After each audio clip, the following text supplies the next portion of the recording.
Chapter 15, The Ceremony for the Dead. It was Saturday afternoon, and April, Melanie, and Marshall had just come down to get Elizabeth to join the boys in Egypt for a previously scheduled rendezvous. When Elizabeth met them at the door with her dead pet and tears in her eyes, it was only natural that somebody should think of a funeral. And when April and Melanie started tossing the idea back and forth, decorating and elaborating the way they always did, it worked just the way it was supposed to. Elizabeth's tears slowed up, and a damp dimple flickered in her cheek. By the time the three girls and Marshall squeezed through the fence to Egypt, where Ken and Toby were already waiting, a great deal of the necessary background material was already beginning to take shape.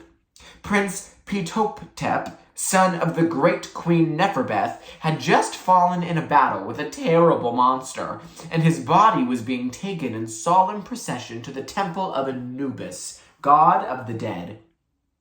Ken and Toby were gratifyingly enthusiastic. In fact, Toby, who always had to be right in the middle of everything, insisted right away that he and Ken, Haremheb, that is, were going to be the high priests of Anubis. "Now, just a minute," April said. "Melanie and I thought up this ceremony. We get to be the high priestesses of the dead." "You mean Aida, you and Aida," Toby corrected. Just the day before, a rule had been passed that members should be called only by their Egyptian names while they were inside the land of Egypt. "Okay, me and Aida. Anyway, it was our idea." "Yeah, but I've just finished reading a great book that tells all about what they did to the mummies and everything. I've got some tough ideas." "Well, so have I," April said.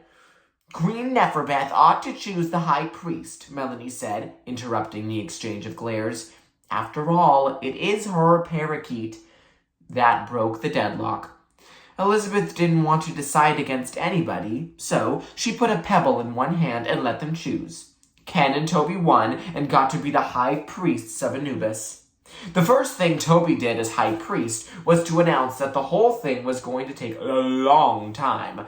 In real Egyptian times, he said, the preparation of the dead and the funeral ceremony took as much as 40 days. Now, theirs wouldn't take that long, but maybe it would last as much as 5 or 6. He said that before he could really get started, they were going to need a lot of supplies. So until he could get the things he needed, they might just as well go on with the procession of the temple. Melanie suggested that the procession needed palm branches and flower petals and that sort of thing. And of course, everyone thought of the trash bin behind the florist shop. So, a few minutes later, the entire population of Egypt was sneaking up the alley on the way to sort over the florist's recent rejects. As soon as they returned, loaded with loot, the procession got underway. Marshall came first, carrying the smoking incense burner. Next came Elizabeth, as the Queen Mother and Chief Mourner. One of the curtain robes was draped over her head as a veil, and she carried a big bouquet of only slightly wilted dahlias. Then came April and Melanie as the mourning populace, scattering flowers and chanting, "Weep for Prince Ptolemy, fallen in battle," in a high mournful wail. And last of all came the two high priests of Anubis, carrying on a flower-strewn plank the dead body of Prince Ptolemy. The procession wound its way back and forth across the storage yard several times and came to a stop in the temple. There, the bier was placed on a specially prepared altar in the middle of the floor. At that point, the ceremony had to stop for fresh ideas.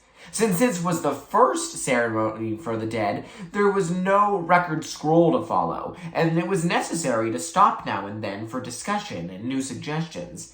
Afterwards, of course, Melanie would make a record of the things that were done, and any future ceremony for the dead wouldn't have to stop and start.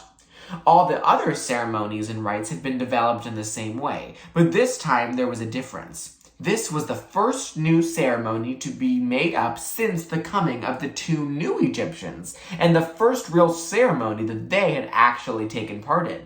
April and Melanie had often wondered if they ever really would. But they needn't have wondered. The boys took part all right, and to an extent that nobody had expected. For instance, it was Toby who suggested that they march around the altar, beating their chests and sprinkling their heads with ashes and wailing. That wasn't so much of a surprise. He'd already demonstrated that he had lots of good ideas. It was the way that he threw himself into the part that came as a shock to the girls. He was so different from what he was at school. At school, he was Toby, the cool cat, sophisticate. And now, suddenly, he was Toby, the grief-stricken ancient Egyptian. And somehow, he gave the feeling there were a lot of other roles he could play just as well. Ken was a different matter, although he too did a lot better than anybody would have expected. He was, of course, absolutely perfect at being himself, and he was very much at home in the role. But this Egyptian business was something else again. And so, while Toby staggered around the altar, beating his chest with wild-eyed abandon, sprinkling real ashes left over from Seth's sacrificial fire in his hair, and wailing like a wounded electric guitar, and while right behind him, April and Melanie did more or less the same things, just about as realistically, except they were using imaginary ashes, because to a girl, even the death of a pharaoh isn't worth a dirty head. And while Elizabeth did everything April and Melanie did, only softer, and while even Marshall marched with solemn assurance, thumping his chest firmly with the hand that wasn't holding security and making a noise like a stuck recording, Ken brought up the rear. If the rest of them could do it, Ken Kamada could too. And he did it. But it wasn't easy. Every time he thumped his chest or made a brief, half-hearted wail, he felt his ears going hot, and from time to time he announced to nobody in particular, "Sheesh, I feel like a kook."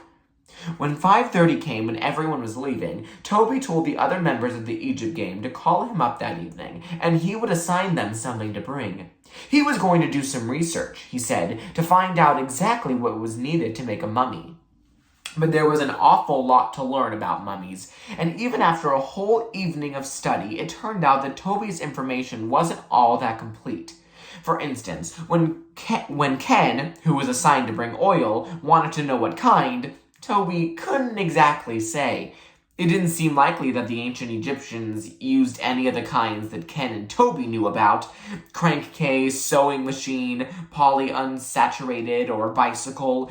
They finally settled for bicycle, because oil was oil, and bicycle was the only kind that Ken owned personally.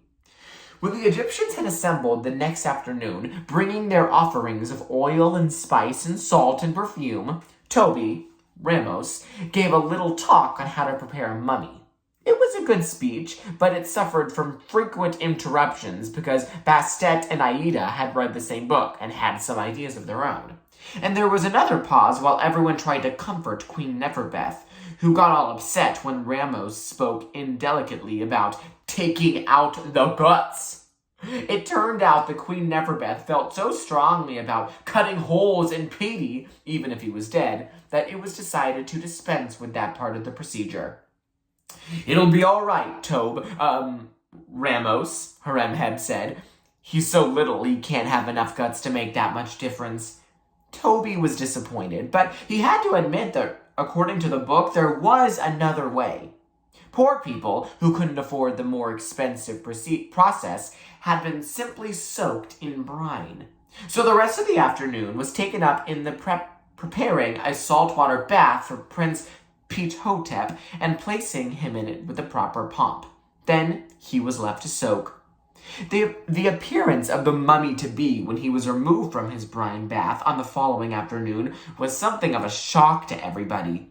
His wet feathers stuck to his tiny body, and he was covered with a thick white salty scum. When Toby lifted him gingerly out of the brine by one claw, everybody felt a little queasy, and Elizabeth's eyes became suspiciously liquid.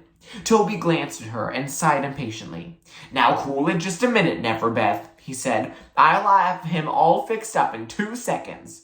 He hastily poured some fresh water over the parakeet and dried him off on the tail of his t-shirt, which was huge and dingy and probably belonged to his father. When Ptahhotep was dry and his feathers rearranged, He did look almost as good as new, and the mummification process continued. In the next few days, he was anointed with spices and perfume, wrapped in thin strips of oil-soaked cloth, and laid to rest with a supply of birdseed and a few of his favorite toys in a smallish pyramid made of old bricks. It was a good week in the land of Egypt. Melanie collected several new ceremonies to add to the sacred records. Ken began to find being an ancient Egyptian a little less embarrassing, and Elizabeth felt so proud of the important part that Petey had played she almost forgot how much she missed him.